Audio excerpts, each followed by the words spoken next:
এখানে মাছ রান্না করার জন্য তেল বসিয়ে দিয়েছি। আজকে মাছটা আমি শুধু রাঁধুনি ফোড়ন দিয়ে, কালো জিরে ফোড়ন দিয়ে রান্না করব, আর কিচ্ছু দেব না। এখানে কালো জিরে, রাঁধুনি, মেথি আছে কয়েকটা,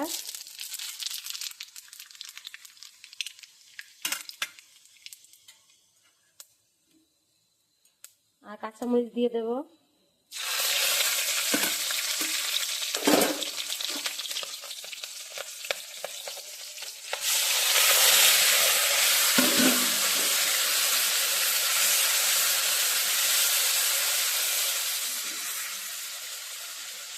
পাতলা ঝোল করবো একদম।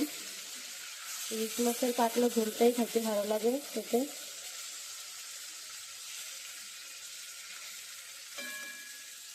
একটু হোক, তারপরে আমি হলুদ আর একটু লবণ দিয়ে দেবো, আর একটু মরিচ দিয়ে দেবো, দিয়ে ভালো করে কষিয়ে আমি জল দিয়ে দেবো ঝোলের জন্য।